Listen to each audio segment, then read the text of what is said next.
Bien-aimés dans le Seigneur, que le Seigneur vous bénisse. Et j'espère que vous vous sentez bien et moi aussi je me porte bien. Alors je vais comme ça vous saluer dans le nom du Seigneur Jésus encore à nouveau. Et surtout ceux-là qui sont hors du Gabon, ceux-là qui sont dans l'Hexagone, en France, dans les pays africains, notamment, je voudrais saluer comme ça finalement notre sœur qui avait un pseudonyme qui était Marie-Sarah, donc c'est la sœur Marie-Blanche. Alors sœur Marie-Blanche, que Dieu te bénisse depuis la France. Alors nous sommes heureux de savoir que désormais tu écoutes, tu vois nos vidéos, car c'est normal, car tu dois être connecté à la parole, car les temps sont plus qu'avancés. Nous bénissons l'Éternel qui a permis à Maman Sonia de te donner le lien et qu'elle aussi, elle peut au moins, au travers de son lien, tu as pu au moins avoir les vidéos. Alors que Dieu bénisse richement ma maman Tanquès, Sonia Tanquès, et aussi son mari, et à qui nous avons eu un longuement d'entretien. On a bien parlé, et je pense qu'il est content d'écouter ces messages, et je suis content aussi pour lui, quand il est sorti de l'hôpital, et nous avons tellement prié pour qu'il soit toujours là, parce que nous savons qu'il fait partie des piliers de l'Assemblée, et qu'il contribue aussi pour que l'œuvre avance. Et depuis qu'il était même au Gabon, il a toujours essayé de faire quelque chose pour l'œuvre. Et aujourd'hui, il est en France. Alors je pense que s'il est en bonne santé, il pourra vraiment servir son Dieu d'une manière normale. Mais s'il n'est pas en bonne santé, cela va lui amener à avoir quelques difficultés à servir son Dieu. Alors le fait qu'aujourd'hui, il est sorti de l'hôpital et qu'il est maintenant à la maison, je parlais avec lui longuement, il se disait que c'est porté bien. Alors que Dieu le bénisse richement et bénisse aussi son fils Jean-Jacques et Glenn aussi qui se trouve en Tunisie. Et il y en a tous ceux-là qui nous suivent hors du Gabon, notamment à l'Hexagone, que ce soit en Asie, que ce soit en Europe, que ce soit en Occident, donc en Amérique, en Océanie, que Dieu vous bénisse richement. Alors vous pouvez simplement parfois poser des questions au travers des commentaires ou bien vous regardez à la fin, on a les numéros qui s'affichent, vous pouvez contacter les numéros. Si vous voulez aussi contribuer dans l'avancement de l'œuvre, alors vous pouvez aussi appeler ce numéro et prendre attache, voir comment on pourrait contribuer à votre manière, à votre modeste manière. Alors ça nous fera du bien. Car poster ces vidéos, ça nous coûte assez d'argent et il faut avoir des mégas. Et au Gabon, nous payons ces mégas et ça nous coûte assez d'argent. Alors que Dieu bénisse tous ceux-là qui font des commentaires, notamment la sœur Nancy, notamment le frère Ken Moutumbi, notamment la sœur Fatou Leslie, notamment le frère Romanel Josué, Jésus, notamment la sœur Cathy et la sœur aussi Laetitia. Et comme ça là, je voulais vous saluer vous tous. Et le frère Hans aussi d'Éric qui ne se sentait pas trop bien. Alors je pense que là nous parlons, il est bien parce qu'il avait un petit souci au niveau de... il avait une petite grippe et là il se sent bien. Alors que Dieu bénisse richement le Seigneur qui a fait grâce qu'aujourd'hui notre bien-aimé frère d'Éric se rétablisse. Il avait un témoignage, il n'y a qu'à regarder dans les commentaires, il a donné un témoignage lorsqu'il se sentait mal, tellement mal, qu'il était aussi au point d'aller à l'hôpital. Alors, quelque chose lui a fait comprendre qu'il fallait qu'il essaie d'écouter les bonnes. Alors, il a écouté une des prédications.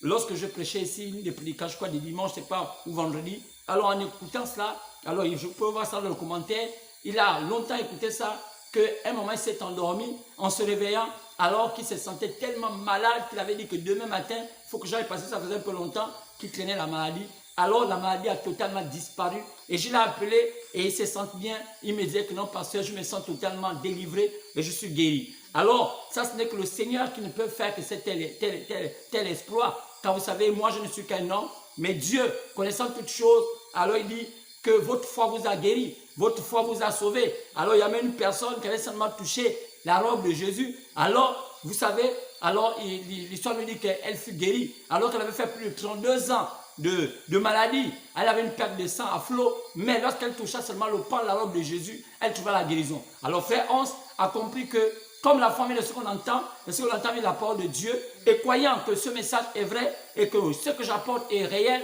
alors il fallait qu'il mette ça, comme emblème, je ne sais pas comme emblème, mais mettre ça comme pour dire, je mets ça à l'épreuve, pour dire que si Dieu est Dieu, et si le Dieu du pasteur Jean-Luc est le véritable Dieu, alors je vais me mettre à écouter ces prédications. En écoutant cela, je pense que Dieu fera quelque chose. Alors il a mis cela, il a mis Dieu à l'épreuve, car Dieu l'a dit, Dieu nous dit, mettez-moi à l'épreuve, vous allez voir si je ne suis pas Dieu. Payez vos dîmes, vos offrandes, mais mettez-moi à l'épreuve. Dieu nous demande de nous mettre à l'épreuve. Alors que le frère Hans d'Éric a mis Dieu à l'épreuve, en écoutant les prédications que j'apporte ici, alors il a trouvé une guérison totale. Et ça, c'est l'œuvre de Dieu. Et nous pensons que Dieu a toujours fait la même chose, car il a dit, voici les miracles à commencer qu'on a cru. À mon nom, il chasse les démons. Alors, c'est pourquoi, quand il dit à mon nom, il chassera les démons, c'est pourquoi quand on dit à mon nom, c'est-à-dire qu'on prononcera le nom de Jésus, et à son nom, alors on chassera les démons. Alors, vous voyez, donc, lui aussi, sachant que ce message que j'apporte ici, c'est le message de Jésus, alors il a dit, Seigneur Jésus, maintenant à ton nom, comme tu es vivant, que je vais écouter maintenant ce message, qui est ton message, alors guéris-moi dans le nom de Jésus. Alors c'est que lorsque le frère Hans a commencé à écouter cette prédication de dimanche, et même jusqu'à le vendredi, il a tellement écouté qu'il s'est endormi. Vous voyez, Dieu sait faire ces choses. Et dans le sommeil, Dieu a opéré son miracle. Dans le sommeil, Dieu a fait tout pour que, donc lorsqu'il s'est réveillé, il s'est senti totalement libéré de la maladie. Qui fait cela? Dieu. Alors que Dieu bénisse richement frère Hans qui a expérimenté ce Dieu. Alors je crois que le Dieu que je prêche est le véritable Dieu. Alors je bénis l'Éternel pour tout cela qui suivent aussi ces vidéos au loin. Souvent je disais que je salue beaucoup ceux-là qui font des commentaires parce qu'au moins ceux-là sont comme une équipe qui sont en train de bouger pour montrer que nous sommes là. Alors je souhaiterais aussi que vous apportez vos commentaires, il y en a beaucoup. Alors comme ça, je salue tous ceux-là peut-être que j'ai oublié. Et surtout, le frère aussi, le frère Lembo fidèle, que Dieu bénisse, qu'on appelle frère Mbaye. Alors lui aussi, à l'intérieur, dans ses commentaires, que Dieu bénisse richement. Et le frère aussi David, voilà le frère David Gaël, que Dieu le bénisse. Alors je dis, c'est une équipe, tous ceux-là qui font des commentaires. J'ai une mention spéciale, souvent je vous salue, parce que vous animez la toile, vous animez cette chaîne, et je suis content de vous. Alors si j'ai oublié certains, je pense que je pourrais me rattraper à vendredi. Alors que Dieu vous bénisse à nouveau. Et vous savez, aujourd'hui, on a un message particulier. Parce que depuis tout ce temps-ci, nous parlons des messages. Je ne sais pas si beaucoup de gens essaient de comprendre ces messages.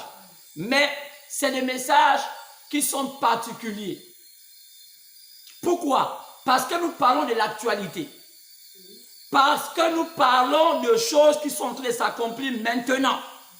Et Jésus nous a dit, lorsqu'il nous a dit de prier, il nous a toujours dit de mentionner cette prière en disant, donne-nous le pain du jour. Donne-nous le pain quotidien.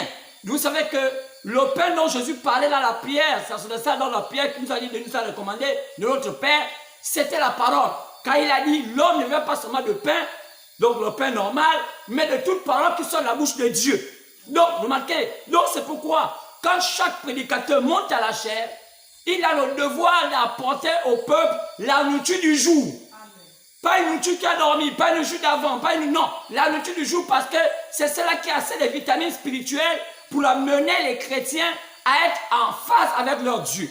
C'est pourquoi depuis il y a un bon bout de temps, nous sommes en train d'apporter un message. Peut-être que parfois beaucoup parmi vous ne comprennent pas le sens du message. Alors ils peuvent poser des questions. Je suis prêt à les répondre. Vous voyez, faites par les commentaires, posez des questions. Bien sinon, appelez par les numéros parce que l'islam va s'organiser pour que désormais vous ayez même un numéro WhatsApp rapidement que vous pouvez appeler. Et comme ça, par vous ou par WhatsApp, je pourrais vous répondre. Alors, mais pour l'instant, même par les commentaires, posez des questions, je pourrais venir répondre. Alors, nous avons parlé depuis un moment pour l'élection présidentielle aux États-Unis. On vous a fait comprendre que l'élection présidentielle aux États-Unis était capitale parce que les États-Unis est la première puissance mondiale. Et étant la première puissance mondiale, lorsqu'une élection se passe comme une élection présidentielle, on ne peut pas être insensible parce que chaque chose qui se passe sur la terre a un impact avec le surnaturel. Car le naturel a toujours un reflet du surnaturel. Si la première puissance du monde est en train de vouloir élire son président, donc l'homme qui est censé diriger la tête de ce pays, donc ça veut dire que s'il dirige la tête de son pays qui est la première puissance du monde, ce sont ses idées qui vont influencer les idées de tout le reste des pays parce qu'il est le premier, il est la première puissance mondiale économiquement parlant et même militairement parlant. Donc on est censé comprendre l'orientation, la pensée de celui qui va être à la tête de ce pays qui est la première puissance mondiale. Et je vous ai fait comprendre qu'il y a deux camps. Il y a le camp républicain, il y a le camp démocrate. Je vais faire comprendre que selon la volonté parfaite de Dieu, on va remarquer que le Parti démocrate a été ce parti qui a marqué l'histoire de l'humanité parce que c'est par le Parti démocrate, je parle du Parti républicain. Le Parti républicain est l'un des partis qui a marqué l'histoire de l'humanité. Pourquoi? Parce que c'est par le Parti républicain que les Noirs ont eu ce qu'on appelle l'abolition de la traite. La traite négrière, donc l'abolition de l'esclavage. C'est le Parti républicain qui a aboli l'esclavage aux États-Unis par le président Abraham Lincoln, dont je vous parle souvent de la tête. Donc, si ce n'était pas le président, personne ne l'aurait fait. Il y a eu d'autres présidents avant lui. Pourquoi eux, ils n'ont pas aboli cela? Pourquoi c'est Abraham Lincoln qui l'a fait? Vous savez, chaque fois, un président influence l'orientation d'un peuple. Comme au Gabon, notre président influence l'orientation du Gabon par rapport à ses pensées. C'est pourquoi William Branham parle dans un message appelé la région de Jézabel. Il dit, chaque pays, Dieu regarde la région de chaque pays par rapport à la région de son président. Même si vous êtes peut-être catholique, je ne sais pas quoi, mais si votre président est musulman, ça veut dire que là maintenant Dieu regarde ce pays, il le voit comme un pays musulman. C'est exactement comme ça. Car chaque pays prend toujours la religion de son président. Ça ne veut pas dire que vous êtes tous de cette religion, mais selon le pays, parce que c'est la pensée. Il est la pensée du pays. Donc le président est la pensée du pays. Donc ça veut dire que tout le pays est vu comme étant la pensée de ce président. Donc c'est pourquoi les élections aux États-Unis étaient tellement capitales. Et on a fait comprendre quelque chose allait se passer. Comme ils avaient élu pour une fois un président catholique, qu'on appelait à l'époque Kennedy. Alors on a compris que c'était tellement crucial. Et nous savons que nous ne pouvons pas comprendre ce temps si on ne fait pas référence au prophète du temps de la fin. Il y a beaucoup de gens aujourd'hui qui disent que le message du temps de la fin est caduc. Beaucoup de pasteurs disent à leurs fidèles que le message du temps de la fin est caduc. C'est-à-dire que, compte tenu du fait qu'on commence à les faire comprendre que William Branham est mort, et comme il est mort, Dieu a tout travaillé avec le prophète vivant, c'est vraiment de l'aberration parce que quand on regarde dans les Écritures, même tous les prophètes des temps se référaient toujours à des prophètes qui étaient déjà partis de l'autre côté. Quand on regarde bien, quand on voit Josué dans sa marche soit référé à la loi qu'avait laissée Moïse. Il n'a jamais rien fait sans continuer à regarder la loi de Moïse parce qu'on lui avait dit que ce livre, la loi ne s'éloigne pas de toi. Mais qui l'avait écrit? Moïse. On regarde Daniel, il ne s'est jamais éloigné du livre de Jérémie. On remarque que Daniel, il avait tué des papiers Jérémie qui marchaient avec lui. On remarque que tout l'Ancien Testament, les prophètes marchaient avec la loi de Moïse. Nous-mêmes, quand Jésus est venu, il a souvent dit aux gens, oui, je t'ai guéri, c'est vrai, mais que dit la loi de Moïse? Va faire selon ce que la loi de Moïse t'a dit de faire. Car Jésus a dit, il n'est pas venu abolir la loi, il est venu l'accomplir. Donc, il y a tellement de confusion, car un prophète ne meurt pas, même si sa chair meurt, mais les écrits, parce que cette Bible dont nous lisons, ce sont les écrits des prophètes. Si nous croyons que les prophètes sont morts, donc ça veut dire que nous abandonnons toutes les Bibles, parce que quand on regarde de la Genèse jusqu'à l'Apocalypse, ceux qui l'ont écrit sont déjà morts. Pourquoi nous lisons encore? Alors, gloire soit à Dieu, parce que dans cette Bible-là, nous avons deux testaments. Le premier qui était dans l'Ancien Testament, le deuxième qui est le Nouveau Testament. Mais il y a un troisième testament qui n'est pas écrit. Pourquoi? Parce que quand on regarde l'Apocalypse, c'est un livre qui nous parle des choses à venir. Mais dans ces choses à venir là, on peut aussi les écrire lorsqu'ils vont s'accomplir. Parce que la Bible nous a parlé des âges de l'Église. Donc on peut aussi compléter dans ce livre-là les âges de l'Église quand il est dit dans Apôtres chapitre 2, Apôtres chapitre 3, que Jean a vu 7 temps qu'on appelle les âges de l'Église. Éphèse, Mine, Pergame, Thyatire, Sardes, Philadelphie, Laodicée. On peut aussi écrire ça et faire un troisième testament. Mais pourquoi on ne l'a pas écrit? Tout ça c'est Dieu parce que sachant que qui va encore le lire? Car le monde est sous une peine de mort. Le monde est sur le point de disparaître. Le monde est sur le point de subir un cataclysme. L'apôtre Pierre l'a dit, que ce monde va subir un cataclysme, de même que l'Ancien Testament était immergé par de l'eau, il dit ce monde ici est réservé pour le feu. 2 Pierre 3 nous parle de cela, que ce monde-ci a été réservé pour le feu. Donc, qui va encore lire ça lorsque le feu va commencer à brûler ce monde? C'est pourquoi le troisième testament qui devait être le testament où l'épouse de Jésus allait manifester, parce qu'on a remarqué que le testateur était mort, le Seigneur n'était plus là. Mais quel était l'héritier de ce testament-là? C'est l'épouse du Seigneur Jésus, c'est le troisième testament. Mais le troisième testament n'a pas été écrit. Donc, l'ignorance aujourd'hui nous amène dans tous les sens. C'est pourquoi la Bible nous prévoit qu'au temps de la fin, on doit avoir la venue d'un prophète. Et Jésus l'a dit, c'est dans Matthieu 17, verset 10 à 11, que ce prophète qu'on va appeler par l'Esprit, Élie, viendra rétablir toutes choses. Parce que le prophète Malachi avait dit qu'avant que le monde s'embrase, avant que le monde prenne fin, un prophète viendra. Ce serait Élie. Malachi 4, verset 5 à 6. Jésus vient encore lui pour la question, est-ce qu'il est vrai qu'Élie viendra? Il dit oui, Élie viendra. Rétablir toutes choses. Et les gens pensaient que c'était Jean-Baptiste. Ils sont allés voir Jean-Baptiste dans le livre dans Jean, chapitre 1, verset 19. Jean dit, ce n'est pas moi Élie. C'est pas moi Élie qui doit venir. Et il fallait maintenant savoir qui était là-bas Élie. C'est pourquoi on regarde dans Luc, chapitre 1, verset 17, qu'Élie c'était le nom de l'Esprit. C'est pourquoi on remarque que ce prophète ne devait pas s'appeler Élie, mais c'est le nom de l'Esprit qui allait l'habiter. Pourquoi? Parce que même Jean-Baptiste aussi, lui aussi avait l'esprit d'Élie. On a compris que cet esprit-là, d'Élie est venu pour préparer la première venue du Seigneur Jésus. Donc Jean-Baptiste était ce prophète qui avait l'esprit d'Élie pour préparer la première venue du Seigneur. Mais comme il est prévu qu'il y a une seconde venue du Seigneur, il est aussi prévu qu'il va avoir une préparation de la seconde venue du Seigneur. Et cela va se faire par l'esprit d'Élie. Maintenant, cette fois-ci, ce n'est plus Jean-Baptiste, mais c'est un prophète là. Et la Bible nous prévoit qu'il serait un prophète païen dans le pays des païens. Pourquoi? Il n'y a qu'à voir dans le prochain période. Il n'y a qu'à voir dans Matthieu 24, verset 27. Il dit, l'éclair partit de l'Orient, donc Israël, pour se monter en Occident, dans un pays païen appelé, dans le continent païen appelé les Amériques. Pourquoi? Parce que l'Occident, ce n'est pas Israël. L'Occident, c'est l'Amérique. C'est pourquoi tous les connaisseurs avaient compris que la venue du Christ, ce serait là en Occident. Et c'est ce qui a amené les observateurs, les connaisseurs à immigrer, à voyager, à aller à l'attente du Christ, à l'attente du Messie. Quoi c'est? Parce qu'ils savaient que là où le Messie vient, c'est un endroit qui vient prospère. C'est pourquoi, remarquez que dans tous les symboles, tous les grands, tous les voyants ont tourné les gars, allaient vers vite et vers l'Occident ou l'Amérique. Vous allez même voir, même par rapport au dollar américain, il y a des symboles qui montrent qu'ils attendent un voyant.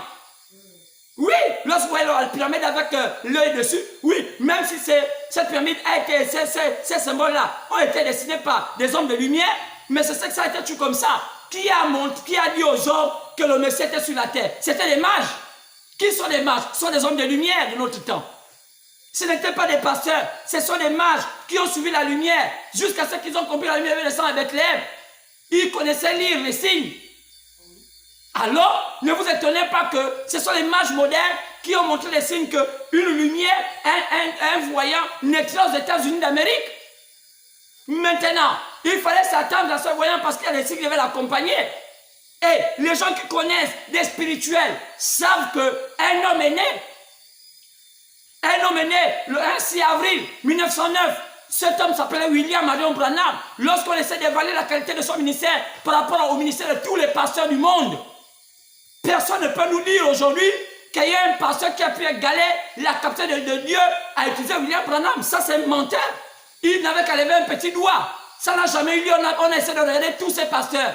Qu'on parle de Billy Graham, Oral Roberts, tous ces hommes-là, l'Occident, parlons de l'Afrique, Batibé, et ça, tout ça là, qu'on appelle pour toutes ces histoires-là. Vous ne pouvez pas me montrer un seul pasteur, que ce soit en Amérique, que ce soit en Asie, que ce soit en Europe, que ce soit en Afrique, qui a pu égaler la capacité de Seigneur d'utiliser William Branham. Il y a des livres qui ont attesté ça. Il y a des photographies. Nous avons tous, on peut tous aller voir et puis essayer d'examiner pour voir si ce est vrai. Même si aujourd'hui les églises ne veulent pas croire parce qu'ils sont dans l'incrédulité, parce qu'aujourd'hui ils ne veulent pas sur le Seigneur, ils ont fait ce qu'on appelle des clubs. Mais les vrais spirituels, ils n'ont pas besoin d'aimer William Branham. S'ils aiment le Seigneur, ils peuvent attester que William Branham, jusqu'en ce temps, aucun homme depuis ce 20e siècle n'a pu égaler son ministère. Et si on parle du 20e siècle, si on recule au 19e siècle, vous savez que c'était les ténèbres. sur le cœur du Testament, sur le tout, on pourrait retrouver un ministère comme ça, qu'un peu autant de Paul. Et même Paul pouvait dire que moi je ne suis pas à la hauteur. Pourquoi? Parce que si on essaie de regarder la qualité du ministère de William Branham et celui de Paul, même Paul se mettrait en arrière pour dire celui-là était plus excellent. Pourquoi? Parce que même Pierre, quand il a vu le ministère de Paul, il a dit Dieu a donné à Paul un ministère plus excellent que le nôtre. Vous savez, le problème des gens, c'est de savoir et de reconnaître. C'est de reconnaître la capacité à qui Dieu a donné une option un peu plus élevée. Même si les gens sont jaloux. Même si aujourd'hui, on voit des gens comme les défunts Osborne, qui ont vu ce ministère-là à l'œuvre, les Billy Graham, qui ont vu ce ministère-là à l'œuvre, Laura Roberts qui ont vu ce ministère. Pourquoi ils n'ont pas crié haut et fort pour dire Dieu l'a utilisé? Cet homme avait un ministère particulier. Mais non, ils ont préféré faire comme on peut faire le business à leur manière. Mais la Bible avait déjà prévu cela. C'est pourquoi le groupe de Laura Roberts et le groupe de Billy Graham furent séparés de celui de William Branham. C'est pourquoi la Bible parle de ces groupes-là. C'est pourquoi Billy Graham et Laura Roberts sont dans le groupe de ceux-là qui sont de Sodome et Gomorrhe. Pourquoi? Parce qu'il y avait 2 anges qui sont là à Sodome et Gomorrhe. C'est pourquoi la Bible dit que ce qui s'est passé au temps de l'enfance, c'est plutôt dans les temps de la fin. Pourquoi? Il y avait 3 anges. Il y avait 3 anges qui ont visité Abraham, mais il y avait un qui se distinguait. Il se distinguait comment? Parce qu'il avait un discernement de pensée de cœur. Ce que William Branham avait, mais Billy Graham n'avait pas ça. Laura Roberts n'avait pas ça. Pourquoi? Dieu est en train d'accomplir sa parole. Pour dire à cette même période, il y avait 3 grands hommes qui ont marqué l'histoire du christianisme sur la terre au XXe siècle. Billy Graham, Laura Roberts, William Branham. Mais le ministère de William Branham était plus élevé parce que ce que Dieu a fait dans la vie de William Branham, Laura Roberts, Billy Graham n'ont pas pu l'égaler. Mais pourquoi ils ne sont pas venus dire nous reconnaissons? Parce que vous savez qu'aujourd'hui, l'homme préfère le faux que le vrai. Et William Branham est parti. Ça n'a pas empêché le monsieur William Branham a continué à voyager sur la terre. Nous, là, on l'a reçu en quelle année? Nous, on l'a reçu moi, par exemple, je l'ai reçu dans les années 1992. Mais William Branham est déjà parti depuis 1965. Mais qu'est-ce qui a permis à ce que ce message puisse faire le tour du monde? Et puis William Branham n'était pas né. Parce que c'était Dieu. C'était Dieu lui-même faisant son travail, touchant tout le monde. Nous, là, on était loin, dans le monde occulte. D'autres sont sortis de tous les milieux. Mais quand ils ont écouté ce message, leur vie n'a plus été la même. Mais pourtant, William n'était plus là. Mais qui faisait cela? Dieu, protégeant sa parole.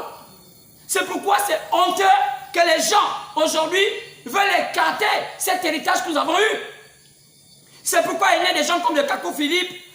Pourquoi? Parce que ces gens-là, après, lorsqu'ils ont emboîté ce message, ayant des gens qui sont un peu approximatifs par rapport à l'explication des Écritures, ils ont profité de cette faiblesse des gens qui ne sont pas encore assez mûrs, des prosélytes qui se faisaient passer pour des pasteurs. Et des gens comme les Kakou sont venus, ils se sont imposés comme étant des prophètes parce qu'ils voyaient qu'en Côte d'Ivoire, les gens se cherchaient par rapport à la connaissance de la parole. Pourquoi? Parce qu'il y a cette manière en Afrique de concurrence qui ne voit même pas, qui n'a même pas son sens. Alors qu'on a besoin parfois de se rencontrer entre pasteurs, au lieu de rencontrer les balivernes, on a besoin de parler de la parole et de s'ajuster par rapport à la compréhension de la révélation de la parole. Si quand on se rencontre, si on est seulement autour du mangeur du bois, comme un spirituel, vous se rencontrez seulement autour du mangeur du bois et montrer la plus belle voiture, les voyages, et ça c'est le monde qui fait ce genre de choses. Mais des pasteurs, comme au temps des apôtres, ils se rencontraient pour ajuster la vision. Paul venait dire, moi Dieu m'a dit comme ça. Pierre dit, Dieu aussi m'a dit comme ça. On essaie d'ajuster. Et voir parfois que ce que Paul dit là, ce que Pierre dit là n'est pas clair. Et on ajuste. Et là, Pierre comprend que, effectivement, ce n'était pas bien visible. Parce que une révélation est progressive. Mais pourquoi on ne le fait pas?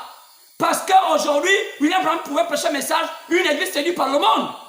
On a voulu seulement voyager, parce qu'on n'avait pas de quoi voyager, mais quand on a eu l'occasion d'avoir les gens qui nous écoutaient, on s'est approprié une sorte de l'hégémonie, de pouvoir, et on est maintenant selon le Seigneur, mais c'est maintenant selon le monde. Et on a commencé à entrer dans des clubs où on fallait nous faire voyager, et entrer dans des histoires, et faire des multiplications d'argent, vendre maintenant des produits pharmaceutiques pour dire aux populations, prenez ça, puis dire à un fidèle, inscrivez-vous, faites ce qu'on... Donc, c'est maintenant du business. Tout ça parce que derrière ça, il y avait une récompense que les Occidentaux, bien surtout l'Asie, donnaient maintenant aux pasteurs, ils donnent jusqu'aujourd'hui aux pasteurs. Et ils ont voyagé, ils ont acheté des belles voitures, ils étaient maintenant dans tout. Donc, des pasteurs businessmen, Comment des pasteurs peuvent être des businessmen? Ça, c'est fait pour les fidèles. Un pasteur est consacré au sacerdoce, mais pas dans le business. Ça ne marche pas. Alors voilà les dégâts. C'est pourquoi je vous dis que personne ne peut nous dire ici qu'en ce 20e siècle, il y a un pasteur qui soit noir, blanc, orange, vert, qui a pu égaler le ministère de William Branham. Je vous dis même au Billy Graham. Faites l'histoire, allez-y voir le ministère que Billy Graham a fait. C'est a fait dans la vie de Billy Graham. Oral Roberts, Tommy Osborne, tous ces hommes-là, Jimmy Swaggart, tous ceux, ils sont là même, ils vivent encore. Personne n'a pu égaler le ministère de William Branham. Mais pourquoi ne même pas être un peu reconnaissant pour dire Dieu l'a utilisé quand il est prévu que c'est Élie qui va établir toutes choses. C'est pourquoi moi, je me tiens à cette parole. Et quand je me tiens à cette parole, quand Dieu m'avait mandaté, lorsque j'ai eu cet appel, j'avais prévenu le Seigneur, je veux me tenir à cette parole. Et jusqu'aujourd'hui, je me tiens à cette parole. Et depuis que je me tiens toujours à cette parole, Dieu m'a toujours donné la possibilité d'avancer pas à pas et de comprendre au fur et à mesure la clarté de la vision, la clarté de la révélation de William Branham. Ce n'était pas facile. Ça me fait 20 ans que je prêche. Ce n'était pas facile. Jusqu'à ce qu'aujourd'hui, Dieu est en train de m'éclaircir petit à petit, petit à petit. Aujourd'hui, nous sommes là dans un temps culminant où on parle maintenant des temps où le processus s'accomplisse. Et on voit les États-Unis en train d'avoir un bouleversement. Et je vous ai montré comment les démocrates, comment William Branham avait déjà prévu. Par une vision, il avait prédit que les démocrates allaient truquer les élections. Pour être au pouvoir. Pourquoi? Il dit au moment où les États-Unis vont être fauchés parce qu'ils vivent dans notre temps, il faut avoir une alliance entre le pays qui va être le riche et les États-Unis. D'où il nécessite de mettre au pouvoir ceux-là qui vont soutenir le pouvoir catholique en Amérique. Mais on sait que les démocrates soutiennent, le Vatican soutient l'église catholique. Nous voyons même que Joe Biden, après qu'on ait dit qu'il a gagné l'élection, il est d'abord dans une cathédrale catholique. Pourquoi? Mais ce sont des signes. Sachant que le Vatican, sinon le catholique, est aujourd'hui la première puissance mondiale de richesse. Même quand on parle, on va un peu de côté William Branham qui dit ce n'est plus l'Amérique. L'Amérique vit dans un semblant de richesse. Donc l'Amérique sait que pour reprendre l'hégémonie dans le temps où on dit que l'Amérique était la première puissance, même économique du monde, il faudrait que l'Amérique prenne le contrôle du pays le plus riche du monde. Et le pays le plus riche du monde, aujourd'hui, c'est le Vatican. Donc aujourd'hui, il doit avoir des alliances. Je vous ai montré seulement Daniel parler de plusieurs alliances. Et Israël, qui aujourd'hui est un pays riche en ressources, doit être corrompu pour entrer dans le seul système. Et qui va pousser Israël à entrer là-dedans? Mais c'est l'Amérique, parce que l'Amérique est le pays le plus proche d'Israël en matière de coopération. Donc, il est prévu, mais comment faire? Et on nous dit ici, on nous montre ici, là, comment on parle de 70 semaines, qu'à la dernière semaine, on va voir que Israël va faire une alliance avec la bête. Avec la bête. Sinon, mais c'est dommage. Et Jésus nous a dit dans Matthieu 24, il dit quand vous allez voir l'abomination des nations s'établir en lieu saint, que celui qui dit fasse attention. Quoi? L'alliance? Quoi? S'établir en lieu saint. L'abomination de la désolation va s'établir en lieu saint. Donc ça veut dire que ceux qui étaient au culte doivent devenir chrétiens. Mais non, les gens ne comprennent pas tout ça. Ils sont en train de voir ailleurs. Donc, ils seront surpris quand la Bible dit qu'on créera paix sur la terre, mais soudain une ruine va s'abattre sur la terre. Les gens seront surpris, les choses sont en train d'aller vite. Pourquoi les démocrates sont sur le point de prendre les États-Unis d'Amérique entre leurs mains?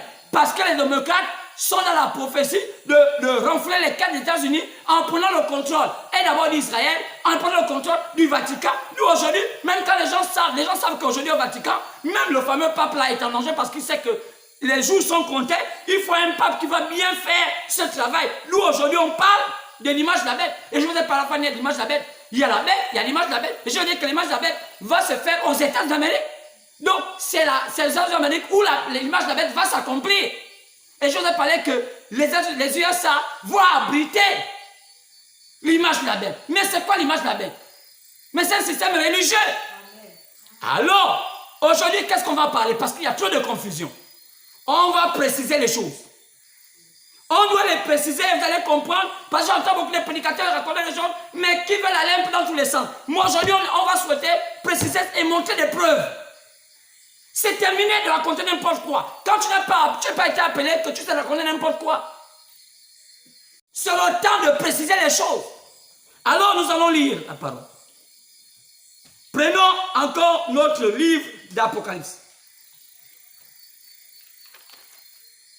Apocalypse chapitre 13. Partant du verset 1 au verset 18. Si vous pouvez vous lever, sinon levez-vous parce que nous sommes en train de lire la parole. Apocalypse chapitre 13, partant du verset 1 au verset 18. Lisons l'écriture. Puis je vis monter de la mer une bête qui avait 10 cornes et 7 têtes, et sur ses cornes 10 diadèmes, et sur ses têtes des noms de blasphème. La bête que je vis était semblable à un léopard. Ses pieds étaient comme ceux d'un ours, et sa gueule était comme une gueule de lion. Le dragon lui donna sa puissance et son trône et une grande autorité. Et je vis l'une des têtes autant pour moi, comme blessée à mort. Mais sa blessure mortelle fut guérie. Et toute la terre était dans l'admiration derrière la bête. Et ils adorèrent le dragon parce qu'il avait donné l'autorité à la bête. Ils adorèrent la bête en disant: qui est semblable à la bête et qui peut combattre contre elle? Et il lui fut donné une bouche qui proférait des paroles arrogantes, des blasphèmes. Et il lui fut donné le pouvoir d'agir pendant 42 mois, donc 3 ans et demi. Et elle ouvrit sa bouche pour proférer des blasphèmes contre Dieu, pour blasphémer son nom et son tabernacle, et ceux qui habitent dans le ciel. Et il lui fut donné de faire de la guerre aux saints, et de les vaincre. Et il lui fut donné autorité sur toute tribu, peuple, toute langue, toute nation. Et tous les habitants de la terre l'adorèrent, ceux dont le nom n'a pas été écrit dès la fondation du monde, dans le livre de vie de l'agneau, qui a été immolé. Si quelqu'un a des oreilles, qu'il entende. Si quelqu'un mène en captivité, il ira en captivité. Si quelqu'un tue par l'épée, il faut qu'il soit tué par l'épée. C'est ici la persévérance et la foi des saints. Verset 11. Puis je vis monter de la terre une autre bête qui avait 2 cornes, semblable à celle d'un agneau, et qui parlait comme un dragon. Elle exerçait toute autorité de la première bête en sa présence, et elle faisait que la terre et ses habitants adorèrent la première bête dont la blessure mortelle avait été guérie. Elle opérait des grands prodiges, même jusqu'à faire descendre du feu du ciel sur la terre à la vue des hommes. Et elle séduisait les habitants de la terre par les prodiges qu'il a été donné d'opérer en présence de la bête, disant aux habitants de la terre de faire une image à la bête qui avait la blessure de l'épée et qui vivait, et il lui fut donné d'animer l'image de la bête, afin que l'image de la bête parlât, et qu'elle fit que tous ceux qui n'adoraient pas l'image de la bête furent tués. Et elle fit que tous, petits et grands, riches et pauvres, libres et esclaves, reçurent une marque sur leur main droite ou sur leur front. et que personne ne peut acheter ni vendre sans avoir la marque, le nom de la bête ou le nombre de son nom. C'est ici la sagesse que celui qui a l'intelligence calcule le nombre de la bête, car c'est un nombre d'hommes. Son nombre est 666. Que le Seigneur bénisse la lecture de sa parole dans le parfait nom du Seigneur qui est ainsi prié. Amen. Amen. Alors veuillez vous asseoir dans la présence du Seigneur. Alors ici nous avons lu tout l'Apocalypse chapitre 13, du verset 1 au verset 18. Et nous avons d'abord vu qu'il y avait une première bête, ensuite il y a une deuxième bête. La première bête sortait de l'eau et la deuxième bête sortait de la terre. Vous voyez qu'il y a deux caractéristiques dans ces deux bêtes. Il y a une première bête, celle-là a un pouvoir, qui a un grand pouvoir, mais qui va être blessée. Et lorsqu'elle va être blessée, fatiguée de sa blessure, va donner le flambeau à une deuxième bête, cette fois-ci elle sort de la terre. Mais celle-là a une mission, c'est de faire une image pour adorer la première bête. Mais elle est spectaculaire, la deuxième bête, parce qu'elle est particulière. L'autre avait 10 cornes, mais celle-ci, cette fois-ci, n'a que 2 cornes. Et quand on regarde bien, quand on parle de bête, souvent, quand on parle de bête, c'est une puissance. Quand on parle d'une bête, c'est une puissance. Et vous savez qu'Abraham chapitre 12 nous montre que Satan était attribué le nom de bête, de serpent ancien, de dragon, de Satan, du diable. Tout ça, ce sont ses attributs. Alors, vous avez remarqué que lorsqu'ici on parle de la bête, c'est bel et bien Satan lui-même sous une forme. Et on l'appelle la bête. Alors ici, il y avait une première bête et après il va y avoir une seconde bête qui va amener les gens à adorer la première bête parce que la première bête va être fatiguée suite à la blessure qu'elle a eue par l'épée qui est un type de la parole de Dieu. Alors, on peut maintenant commencer à comprendre c'était quoi la première bête, maintenant quelle est la deuxième. Mais à la lumière de cette chose, j'ai montré ici que la première bête c'était la robe antique, la robe ancienne, qui a pris le flambeau de qui? De la Babylone. Vous voyez? Et on a parlé de cela.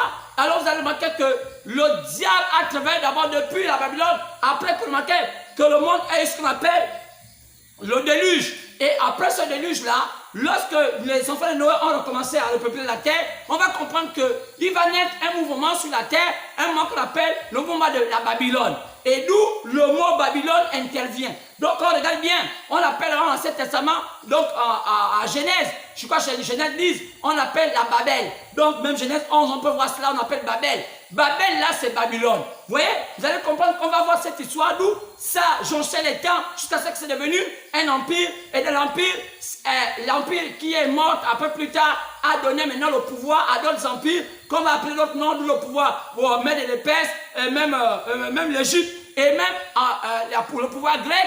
Et enfin le pouvoir romain, c'est pourquoi vous remarquez que même dans le livre de Daniel, chapitre 2, il y a un songe que le roi Nebuchadnezzar fait et le Nebuchadnezzar voit des empires s'effondrer. Et quand il voit ces empires-là, il voit exactement la succession de pouvoir de Satan au travers de ces empires-là qui vont gérer le monde. Et le dernier empire est à l'onction à l'aspect, sinon à la représentation du fer comme étant métaux.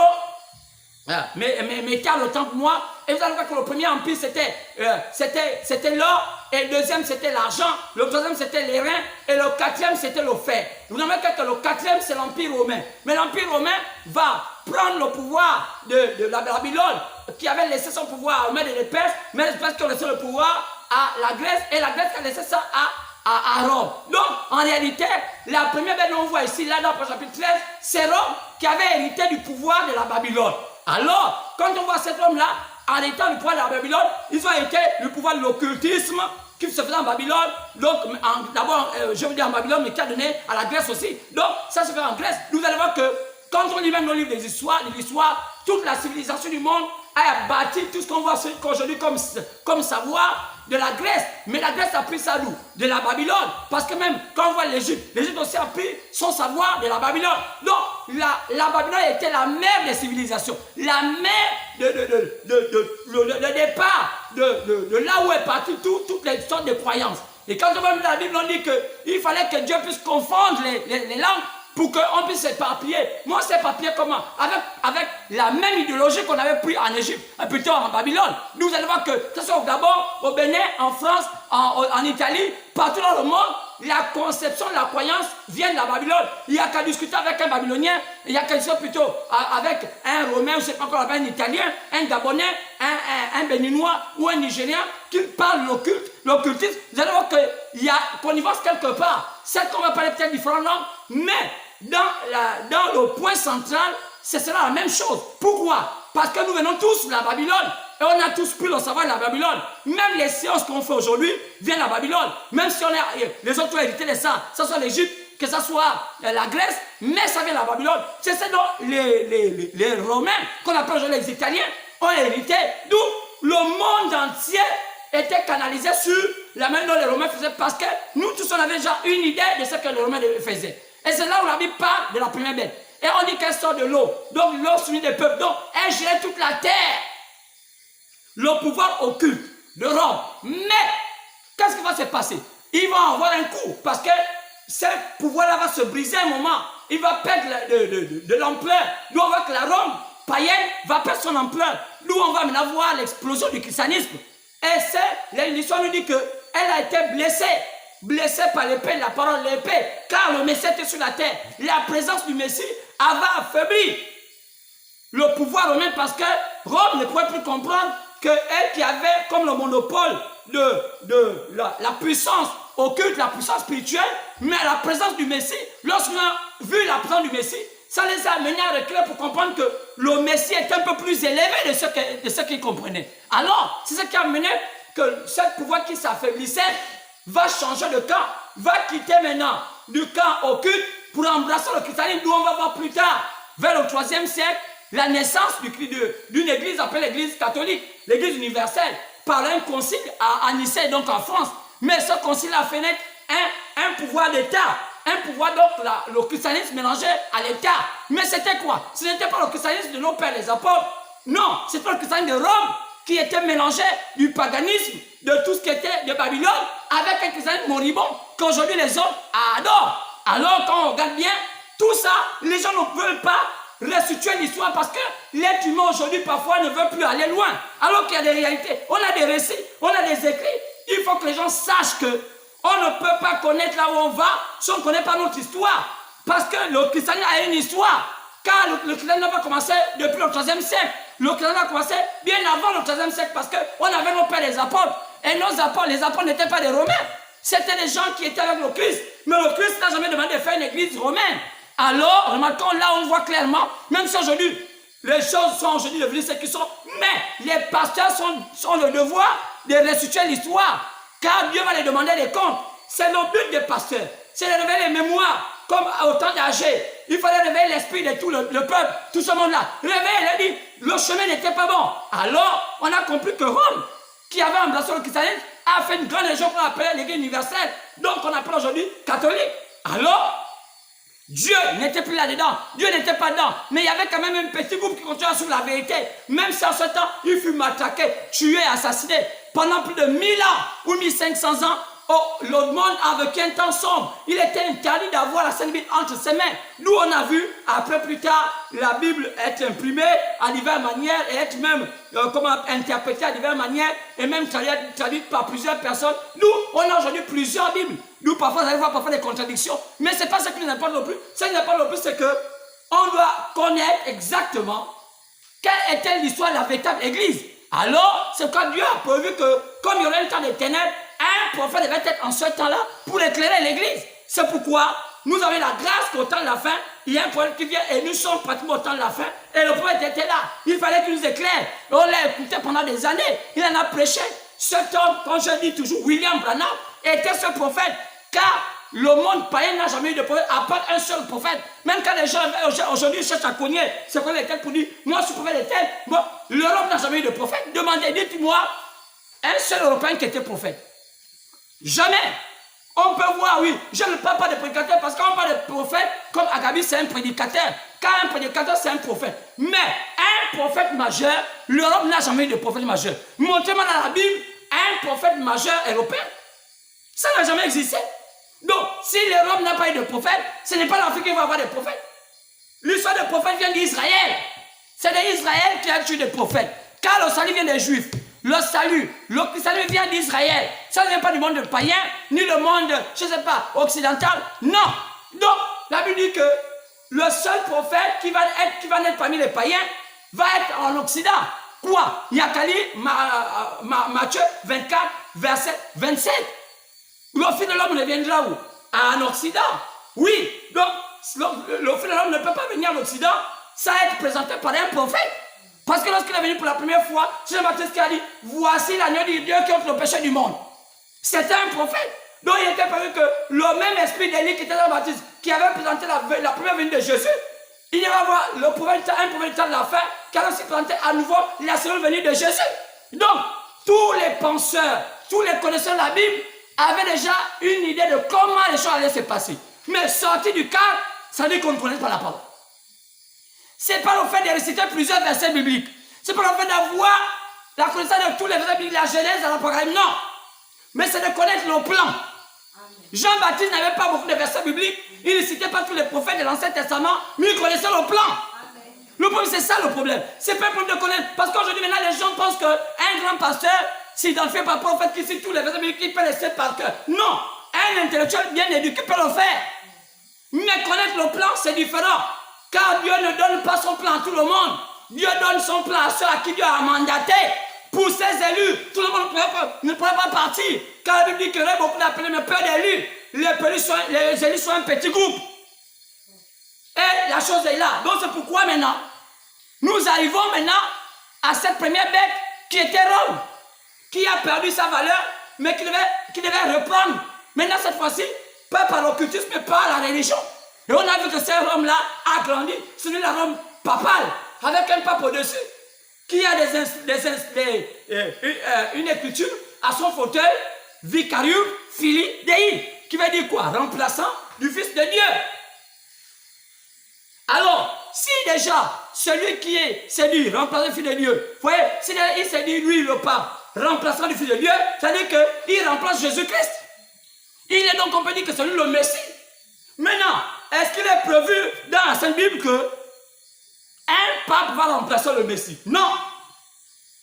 Automatiquement, 2 Thessaloniciens dit que c'est l'homme du péché. Celui qui s'est fait remplaçant du Fils de Dieu, c'est l'homme du péché. C'est l'Antéchrist. Donc, c'est pourquoi Jésus a dit, quand vous allez voir l'abomination de la désolation s'établir en lieu saint. Les Romains n'étaient pas les chrétiens. Mais ils ont fini par épouser le christianisme et faire de ça leur religion. Mais allez-y en Italie. Les Italiens, ce sont des drogués. Les Italiens, ils n'ont jamais reçu la conversion. Malgré le fait qu'ils ont même un Vatican. Pourquoi? Parce qu'ils sont à l'origine de la création de la bête. À l'origine de d'avoir abrité, je vais dire, pas que ça, mais à l'origine d'avoir abrité la bête de fer. Donc, ce sont eux qui ont abrité la bête de fer. Donc, l'Italie, maintenant, quand elle est blessée, elle s'est affaiblie. Quand Luther a donné un coup de poing sur cette fourmilière, on a vu avec le réformateur Luther qui a brisé ce système, on l'a appelé protestant. Il n'a jamais dit qu'il était protestant, mais il a dit que c'était faux. Il a écrit 95 thèses pour dire que ce que le catholicisme fait là, c'est faux. Il a étudié le catholicisme de fond en comble. Il est devenu prêtre, mais il a fini par comprendre que c'était faux. Même s'il avait pris un faux baptême, mais il a commencé à faire un travail. C'est le début, l'église a commencé à se réveiller. Après, on a vu John Wesley. Après, qu'est-ce qui s'était passé? C'est là ça a affaibli cette bête-là qui était devenue une bête papale. Mais elle doit renaître à nouveau dans l'image de la bête. Mais où? Alors on remarque que cette fois-ci, c'est une bête un peu bizarre. Elle n'a plus de cornes, mais elle n'a que 2 petites cornes. Elle bouge comme un dragon. On a compris que cette bête-là, on l'appelle souvent naturellement le bison. Ça a des petites cornes, mais sa gueule est comme un monstre. Alors, mais pourquoi Dieu identifie la deuxième bête comme étant le bison? Parce que le bison va être une bête qu'on ne trouve qu'aux États-Unis. Donc ça veut dire que c'est aux États-Unis que la deuxième bête qui va faire l'image de la bête va naître. Nous on vous a parlé, maintenant il fallait maintenant avoir la certitude. Donc on se réfère à William Branham. Lorsqu'il parle dans la marque de la bête, il dit clairement la chose. Il dit que c'est le bison américain. On peut même aller dans le livre appelé 70 semaines dernières. William Branham en parle. Oui, il dit, regardez même dans notre billet. Vous ne voyez pas le nom de notre billet? Regardez bien, vous ne voyez pas cette aigle-là? Est-ce qu'elle a combien de flèches? 16 hommes, c'est y en a 13. Pourquoi elle a le symbole de 13? Parce que c'est son chiffre. C'est le chiffre de la bête, c'est le chiffre de la femme. Donc l'Amérique, c'est un pays de la femme. Alors, c'est là où on va s'habiliter. C'est pourquoi la Bible l'a placé à l'Apôtre chapitre 13. Parce que l'Apôtre chapitre 13 parle de l'image de la bête et c'est l'Amérique. Maintenant, il faut maintenant savoir qu'est-ce que l'Amérique va faire. Elle va faire de grands prodiges. Quoi? C'est pourquoi une image à la bête. Quelle est l'image à la bête? Donc, si elle fait l'image à la bête, ça dit qu'elle doit faire à peu près ce qu'elle fait la première bête. Qu'est-ce qu'elle va faire la première bête? Dominer la terre par la religion. D'abord, par le pouvoir, après le pouvoir politique, après elle a quitté le pouvoir politique avec l'occultisme, pour elle maintenant religieuse. Après, elle a contrôlé la terre avec l'argent. Et l'argent du monde est entre ses mains, en mentant aux gens, venez payer les maîtres de bien. Durant des milliers d'années, ce système s'est enrichi sur le dos des gens avec le nom de Jésus. Et maintenant, lorsqu'elle va s'affaiblir, elle doit maintenant prendre un autre nouveau. Mais avec qui? Mais avec une image. Donc, on va comprendre que cette bête américaine doit faire une réplique de la première bête. D'où, on va voir maintenant de quelle manière. Une image n'est pas la chose réelle, mais une image. Donc, une image veut dire qu'il faut avoir aussi une forme de fédération, bien une confédération religieuse qui a un pouvoir politique. Alors, elle est religieuse, mais l'ancien pouvoir politique. Nous, on voit la montée du protestantisme avec les évangéliques, avec les éveillés qu'on appelle, comment on appelle ces hommes-là? Les pentecôtistes charismatiques. Donc, tout ce système-là, c'est l'image. Mais il faut quoi? Il faut les confédérer pour qu'elles soient une puissance. Vous allez remarquer que même aux États-Unis, ils ont commencé à monter ça dans une forme. Et vous remarquez que ce n'est pas des gens convertis. On les appelle les évangéliques. Oui, ils ont des armes. Ils peuvent tuer au nom de Jésus. Ils sont bizarres. Ils sont des drogués, mais au nom de Jésus. Donc, il y a toute cette sale salade-là. Aux États-Unis, mais nous, vous allez remarquer que le centre spirituel des églises de réveil, qu'on appelle protestante, c'est aux États-Unis. Aujourd'hui, par cette fédération, cette grande confédération, elle gère, elle sponsorise les plus grands pasteurs de gros buildings. Là. Ils ne gagnent pas ça simplement. Demandez à ces pasteurs comment ils font pour construire des grands buildings. Demandez-les comment ils font pour avoir les passeports facilement. Ils vont aux États-Unis. Qu'est-ce qu'ils vont faire là-bas? Demandez-leur comment ils font pour avoir aussi autant de relations si ce n'est pas un système organisé. Mais que les fidèles ne connaissent pas. Alors, à nouveau, ils ont fait le catholicisme. Ils sont entrés dans ce qu'on appelle les veilles protestants. Ils sont à niveau embourbé. Comment les sortir? Cette fois-ci, c'est compliqué. Parce que les sorties deux fois, c'est compliqué. Ils sont sortis d'abord du bourbier catholique par Luther. Aujourd'hui, les sorties maintenant du bourbier protestant, pentecôtiste, c'est pas facile. Parce qu'ils ne peuvent pas s'imaginer que le bourbier protestant, c'est le même bourbier qui s'est encore organisé qui était avant bourbier catholique. Nous, il n'y a qu'à voir la manière dont les choses se font. Nous, vous allez voir que même l'évangile, ils vont attendre même les Écritures. Pourquoi? Qui les a appris à faire cela? Le diable.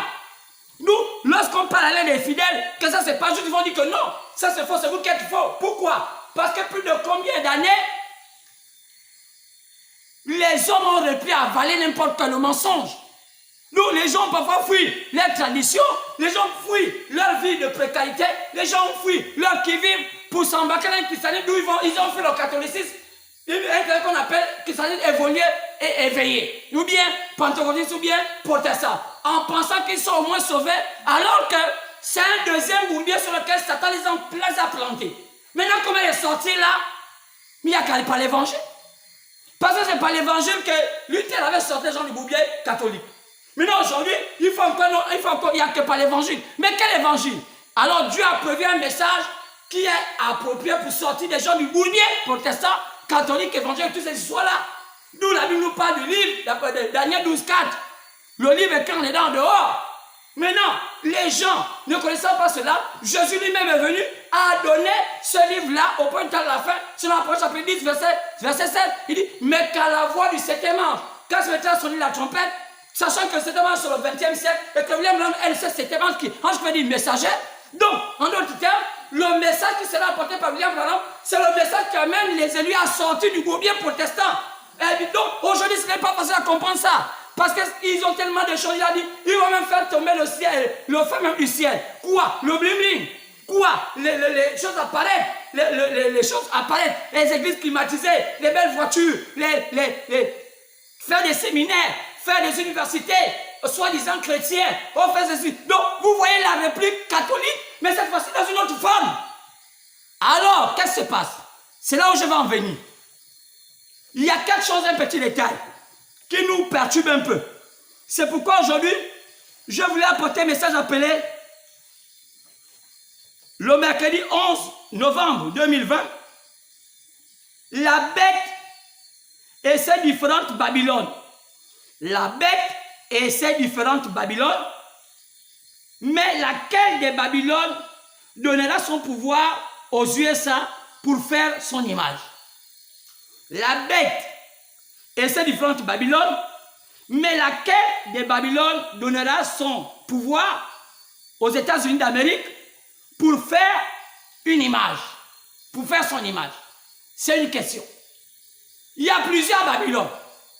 Mais de quelle Babylone va s'inspirer la bête pour donner maintenant à nouveau son pouvoir à cette image-là qui amène toujours les gens dans les ténèbres? C'est là où c'est compliqué. Nous, aujourd'hui, on va se focaliser sur les différentes Babylones, leur travail, leur spécificité, pour comprendre que la Babylone passée et la Babylone même de Daniel et la Babylone d'aujourd'hui, ce sont des différentes Babylones qui ne travaillent pas de la même manière, qui n'ont pas un impact pareil. Nous, il y a trop de confusion. Nous entendons même les chansons, la Babylone est tombée. Les gens confondent dans tout ça parce qu'ils voient Babylone de l'Ancien Testament, ils voient Babylone même de Daniel comme étant la Babylone du Nouveau Testament. Non! C'est des Babylones différentes. Nous, on va comprendre comment les personnes vont s'embrouiller dans cette Babylone. On va voir même comment des symboles pour comprendre que non, la Babylone a changé de dispensation. La Babylone comme on pensait l'Ancien Testament n'est pas la Babylone qu'on voit aujourd'hui là. Car il y a d'autres détails qu'il faut comprendre pour que ton message soit clair quand tu prêches. William Branham disait, il y a trois choses qu'il faut éviter de faire pour mieux prêcher, pour bien comprendre la parole. Il faut éviter, il ne faut pas disloquer la parole, donc enlever des choses. Ça ne marchera pas. Laissez la parole telle qu'elle est. Ne la disloquez pas. Donc n'enlevez pas les parties qui vous font plus mal et laissez ça comme ça là, non. Laissez toute la parole, même quand vous faites mal, laissez-la. Elle a été conçue comme ça. Ne disloquez pas la parole. Ne faites pas n'interprétez pas mal la parole. Il ne faut pas mal interpréter la parole. Donc il ne faut pas disloquer la parole. Il ne faut pas mal l'interpréter. Parce que mal l'interpréter aussi là, vous amène à dénaturer la qualité du message, sinon c'est dont Dieu voulait donner au peuple. Nous, un pasteur, s'il disloque, le message qu'il apporte n'est plus le message de Christ. Si il l'interprète mal, ce n'est plus ce que Christ avait dit. Vous voyez? Donc si vous dites par exemple que la Babylone, par exemple de Daniel, c'est celle-là qui est en train de vous manipuler aujourd'hui. Et vous fait du mal. Non. C'est pas la même Babylone. Donc, si vous faites manger ça au peuple, ça a l'air vrai. Mais c'est pas vrai. On pourra voir ça tout à l'heure. Mais enfin, il faut éviter de déplacer la parole hors de son contexte. Parce que la parole de Dieu a un contexte. Donc, premièrement, il ne faut pas disloquer la parole. Deuxièmement, il ne faut pas mal interpréter. Troisièmement, il ne faut pas placer la parole hors de son contexte. Il faut éviter. Si tu places la parole hors de son contexte, il y a un temps. Maintenant, imaginez-vous que vous dites, mais là, aujourd'hui, on attend Moïse. C'est vrai. Il y a un Moïse. Mais si tu places la parole hors de son contexte, si tu dis maintenant que non, on attend Jésus de Nazareth, le Messie. Quoi c'est? Oh non, il va naître dans une vierge. Ça, c'est placer la parole hors de son contexte. Il était né dans une vierge. Mais il n'était plus dans une vierge. Donc, il y a tout ça qu'il faut comprendre. C'est comme manipuler aujourd'hui les gens parce que ces trois choses-là sont appliquées dans les fausses églises. Et les gens croient. Mais aujourd'hui, on a restitué l'histoire. Comme la Babylone. Ne placez pas la Babylone d'aujourd'hui par rapport à la Babylone d'avant. ça ne marchera pas. C'est dire quoi? C'est placer la parole hors de son contexte. Quelle est la Babylone d'aujourd'hui? Oh! On va comprendre. C'est ce que nous allons essayer de faire pour comprendre le mystère de la bête d'aujourd'hui. La bête qui va faire l'image de la première bête. D'abord, chapitre 13, 1 à 18. On va essayer de positionner la parole exactement comme Dieu l'avait voulu. Nous avons vu, le dimanche passé, par quoi cela? Cette bête qui a fait l'image de la première bête, cela va se faire aux USA. Oui, monsieur. L'image de la bête se fera aux États-Unis d'Amérique. Car c'est le bison qui a été vu par le prophète Jean. Cette petite bête qui avait, la bête là qui avait les petites cornes, la fille comme un dragon, c'est le bison. Donc, assurément, la bête qui va faire l'image se trouvera aux États-Unis d'Amérique. Cette terre-là, c'est l'Amérique. C'est clair. C'est l'Amérique. Maintenant, parlons clairement. Il y a beaucoup d'indices. Et nous avons même des affirmations du prophète du temps de la fin, William Branham, au sujet de ce que nous disons aujourd'hui. Clairement, quoi c'est? Notons bien. Mais pourquoi? Pourquoi la question sur l'image de la bête taraude notre esprit? Sinon, l'esprit de croyants de toutes les églises. Pourquoi ça doit tarauder l'esprit de... Pourquoi on s'appuie beaucoup? Oh, je m'attends beaucoup sur l'image de la bête. Donc, pourquoi mon esprit, je continue à prêcher sur ça? Parce que c'est une chose que les chrétiens ne connaissent pas, beaucoup ne connaissent pas. Beaucoup se disent chrétiens. Remarquez que, lorsqu'on parle de l'image de la bête, après c'est fini. On va parler de la bête maintenant, après dans le chapitre 17. Mais, si on parle de la première et la deuxième bête, donc on veut dire que cette bête-là, c'est la dernière bête. Donc, si elle est la dernière bête, elle est censée être au temps de la fin. Donc, on peut dire que le combat des véritables enfants de Dieu serait contre la dernière bête qui va faire l'image à la bête. Donc, on veut dire que c'est l'image de la bête qui va donner la marque de la bête à toute la terre.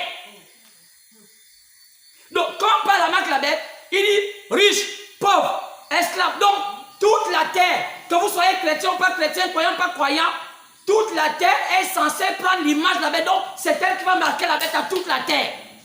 Personne ne pourra plus ni acheter, ni vendre. Ça veut dire que cette bête-là va avoir le contrôle même de l'économie. Quand on parle d'acheter, ça veut dire l'économie. Donc, ça veut dire que le monde c'est totalement piégé.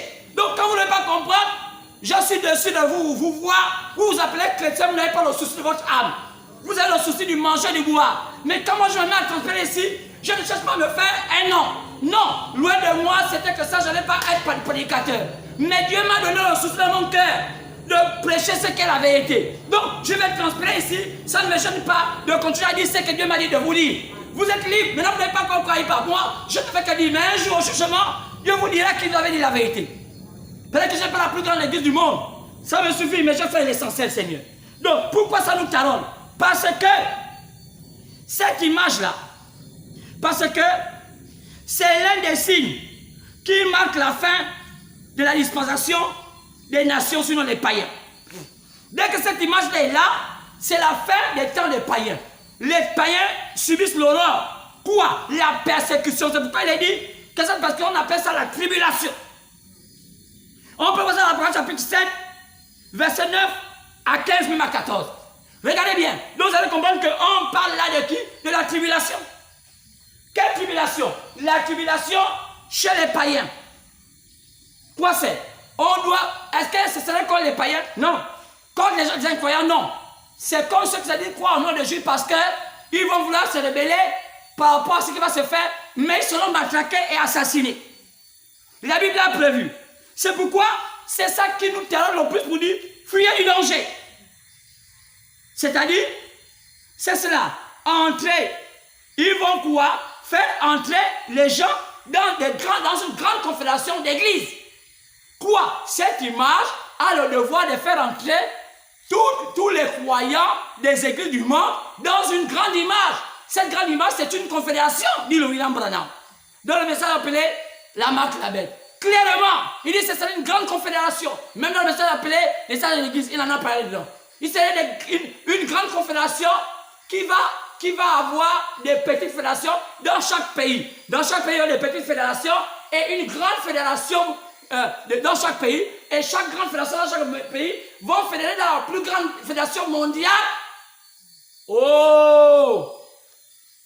Est-ce qu'on peut comprendre cela? Et tous ceux qui ne voudront pas appliquer cela seront maltraités. Appliquer quoi? La marque la bête sur l'offrande. L'offrande veut dire accepter. La Bible veut dire se faire enregistrer comme étant membre appartenant à telle obédience qui est dans la fédération X et qui appartient à la confédération Y et qui est dans la grande confédération mondiale. Que Dieu vous aide. Je ne fais qu'avancer. Pour bien comprendre ce mystère, il faut connaître d'abord l'identité réelle de chaque Babylone. Oui, pourquoi? Parce que le diable a tout travaillé avec Babylone. C'est comme son complice. On peut dire que le diable c'est le chauffeur, Babylone c'est la voiture. Donc, si le monde est en train d'être conduit, c'est-à-dire que nous on est dans la voiture de Babylone, mais le chauffeur c'est la bête. Donc, il faut bien comprendre quelle est la Babylone sur laquelle nous sommes embarqués. Parce que c'est cette Babylone-là, oh mon Dieu. Est-ce que ce matin, il y a des gens qui peuvent me dire Amen? Et je vais dire ce soir, est-ce que les gens comprennent ce chant d'Ali? La bête serait le chauffeur et la Babylone serait la voiture. Et vous savez qu'en symbole, la voiture c'est quoi? Oh, un moyen de locomotion pour nous conduire. Il y a celui qui conduit, c'est le diable lui-même qui est la bête. Mais le véhicule auquel il embarque les humains, c'est cela qu'on appelle la Babylone. Maintenant, on va commencer à comprendre quelles sont les différentes Babylones. C'est exactement ça. Bien sûr, c'est cela. Donc, pour comprendre cela, pour bien comprendre l'identité réelle de chaque Babylone, leur rôle auprès de la bête. La première Babylone fut celle qu'on a vue dans Genèse 11. Genèse 11, 1 à 9. On l'appelait Babel. On peut se passer à Genèse 10. 6 à 10, Babel. On l'appelait Babel. C'est là où on a fait une tour. On a fait une tour par qui? Par Kish. Kish, qui était le petit-fils de Cam. Ils ont conçu une tour à une ville qu'on appelait Babel. Donc on a appelé cette tour-là la tour de Babel. Donc la tour qui était conçue à Babel. Mais c'était quoi Babel? Babel, c'est l'ancien nom qu'on appelait Babylone. Car Babel, en réalité, c'est l'ancien nom de sa femme. Car Kish, c'est celui qui va être le père de l'occultisme sur la terre. L'occultisme, donc la nouvelle croyance où on va parler du polythéisme. Car à l'époque, l'humanité n'adorait que le monothéisme. On ne croyait qu'à un seul Jéhovah, un seul Dieu. Mais qui va amener l'émanation du nouveau Dieu qu'on va adorer, qui est Satan? C'est cette famille-là qu'on appelle la famille de Kish, qui est née de Cam. Alors Kish qu'on appelle aussi Bélus. On l'appelle aussi Hermès. Quand vous entendez Hermès, c'est Kish la Bible. Oui, les gens qui font les recherches le savent. Il a plusieurs noms. Et il avait une femme qu'on appelait Sémiramis. Tout ça, c'est pas dans la Bible. Mais un prophète vous a révélé cela. William Marion Branham fait comprendre que la femme de Kish s'appelait Sémiramis. Et son nom d'antan, c'était Babel. Parce que son mari qui s'appelait Kish s'appelait aussi Bélus, qu'on appelait aussi Belle. Donc, coupé Belle. Donc, Belle voulait dire Bélus, qui voulait dire Kish. Alors, sa femme s'appelait Babel. Et Babel, là, c'est là où vient Babylone. Donc, il donna le nom de la ville, là, le nom de sa femme. Parce que le culte qu'ils adoraient, c'est le culte de la femme. Alors, voilà comment est venu le mot Babylone. Alors, donc, ça, c'était la première Babylone. Quelle était sa force? C'est là où toute la terre a commencé à s'organiser dans l'occultisme. C'est pourquoi toute la terre était unie en Babylone. Et c'est en Babylone que toute la terre a attiré une partie de croyances que nous faisons aujourd'hui. Donc, toutes les croyances des athées, qu'on appelle le Bouti, le Vaudou, tout cela, et même la franc-maçonnerie, vient de la Babylone. C'est clair. Donc, les choses sont claires. Quoi? Il était encore que quoi? Une croyance qui avait une forme de domination mondiale, et cette domination mondiale était l'occultisme. Alors, il y a des noms qui vont sortir, vous allez voir, dans les livres maçonniques, on va vous sortir des noms comme Hermès, on va vous sortir des noms comme Osiris, on va vous sortir des noms comme Isis. Alors, c'est comme vous allez voir que les maçons s'appellent eux-mêmes les vénérables athées. Quand vous demandez à un athée chez les maçons, ce n'est pas l'injure. C'est vous qui comprenez ça comme injure. Athée, apprenez à utiliser les mots. Le mot athée, ce n'est pas l'injure. Quand tu es un athée, ça veut dire que tu n'es pas chrétien, tu n'es pas musulman. Tu as une manière de croire, mais tu ne crois pas tu ne crois pas à une prophétie, tu ne crois pas, non. Tu n'es pas un homme dogmatique, donc tu n'es pas ni catholique, mais donc tu es athée. Donc nos parents, quand ils étaient les bouddhistes, ils étaient des athées. Et un franc-maçon, c'est un athée. Et un rosicrucien, c'est un athée. Un athée, c'est un homme qui ne croit pas à une religion. Sa croyance évolue au fur et à mesure qu'il fait les découvertes. Donc c'est pourquoi on les appelle les athées. Alors, les maçons les appellent les vénérables athées. Ce sont eux-mêmes qui se donnent ce nom-là, ce n'est pas un injure. Eux-mêmes le savent. Quand je parle ici, c'est sous leur contrôle, eux-mêmes le savent. Ils peuvent démentir. Donc vous allez voir clairement que William Branham a révélé ça dans le message appelé 7 âges de l'Église, page 174, 175, 167 jusqu'à 179. Nous, on peut vous lire exactement tout cela, tout à l'heure pour revenir, pour voir comment il va vous expliquer comment ce culte de la Trinité, ce culte du polythéisme se pratiquait au travers de 3 personnages. Donc, c'était un homme, une femme et leur enfant. Et leur enfant s'appelait Nimrod. Donc, c'est Nimrod qu'on appelle plus tard Zeus. C'est celui qu'on appelle aussi, Osiris. Quand on entendait Osiris, ça va dire c'est Nimrod. Il a beaucoup de petits noms comme ça. Nous, parfois, toutes les civilisations ont toujours utilisé le nom de Nimrod parce que c'était lui le prince. La Bible dit que c'est lui qui va être un vaillant chasseur. C'est le premier homme qui a bâti la plus grande armée du monde. Celui qui a commencé à bâtir la technique d'armée par les techniques de chasse. Vous avez remarqué qu'aujourd'hui, même une armée, lorsqu'ils veulent apprendre à faire les bivouacs ou seulement apprendre à faire la guerre, ils vont tuer en forêt. Pourquoi? Parce qu'il y a une logique, selon Nimrod, que c'est par la forêt qu'on apprend beaucoup les techniques, comment tuer l'homme. Alors, donc les choses sont claires. Ça là, c'est écrit, c'est pas comme qu'aujourd'hui, les pays comme le Gabon ne sont pas tellement instruits, ce sont les gens qui n'ont pas de bibliothèque parce qu'ils ne veulent pas s'instruire. Leur instruction se limite seulement à vouloir avoir un petit diplôme et travailler à la fonction publique. Mais moi ici, en tant que pasteur, je viens ici pour éclairer les Gabonais, pour être des gens avertis. Et ils peuvent maintenant savoir là ils partent pour comprendre la vie, sinon auquel chaos. Mon peuple est faute de connaissances. Je ne vais pas parler de Maniouata, Sirène, tout ça. Ça, c'est un autre pan. Parce que c'est des choses à dormir debout. Quand je viens ici, vous portionne des choses, allez voir que votre vie prospère. Oui, monsieur. Parce que la vérité vous affranchira, elle vous rendra libre. Alors, la première bête, c'était celle-là. C'est une bête par la famille qui va former le plus grand système qui va gérer le monde, par l'occultisme. La deuxième Babylone, on la voit maintenant où? On la voit aussi maintenant même dans Jérémie. Jérémie 21, partie verset 1. Jérémie 25, partie verset 1, on parle de Babylone. Avec le grand nom de Babylone. Mais, surtout, on parle bien de Babylone lorsqu'on parle à Daniel chapitre 1, verset 1. Dans Daniel 2, verset 1, attends, verset 30. Daniel 2, verset 31 à 45. C'est là où on parle vraiment de Babylone la deuxième fois. Mais cette fois-ci, la première fois, c'était une grande famille qui s'est formée pour faire la religion polythéisme. Et qui a influencé toute la terre par l'occultisme. Et il fallait faire les pratiques occultes. Et il fallait faire... Donc, il y avait une science là-bas. Il y avait beaucoup de choses qui se faisaient en Babylone. Ce n'était pas encore le christianisme. Ce n'était seulement qu'une famille qui avait le contrôle sur la terre et Satan les avait investis de ce pouvoir-là parce que le monde avait recommencé à compter le temps. Et parmi les 3 de Noé, il y a un qu'on appelait Can qui a mis au monde un enfant appelé Cush. Et c'est par Cush là qu'a commencé le monde occulte à nouveau. Donc, les démons qui étaient à la Genèse, qui avaient séduit Adam et Ève, ont fini par voyager dans le temps et entrer à nouveau dans Cush. Et c'est Cush qui a renouvelé à peupler encore cela, et puis il a fait un enfant appelé Nimrod. Vous allez voir que c'est même là où est née la Trinité. C'est là où est née la réincarnation. C'est là où est née beaucoup de philosophies qu'on conjugue sur la terre. C'est en Babylone. Alors, maintenant la deuxième Babylone qu'on va à Daniel, c'est là sur notre Babylone. C'est une Babylone d'empire. Donc, eux, c'est la politique. Ils ont fait la politique, l'économie. Alors, ils étaient maintenant sortis d'une simple famille sur une idéologie avec le fait d'impulser à toute la terre une croyance polythéiste. Ils sont devenus maintenant un pouvoir politique. C'est la Babylone de Daniel. Ça, c'est la Babylone de Daniel. Donc, la voiture, c'était la politique. Quand on parle de politique, on voit l'économie, on voit un peu l'armée, on voit tout cela. Mais ça n'avait rien à voir encore avec le christianisme.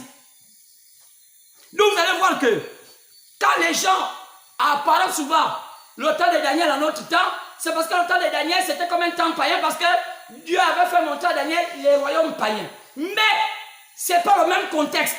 Parce que remarquez bien qu'en temps de Babylone, de Daniel, l'exigence, c'est qu'on avait d'abord pris la tribu de Juda, on les a amenés en captivité. Maintenant, quand on parle en matière de type, quand on parle de la tribu de Juda en matière de type, la tribu de Juda en matière de type aujourd'hui, c'est ce qu'on appelle les élus.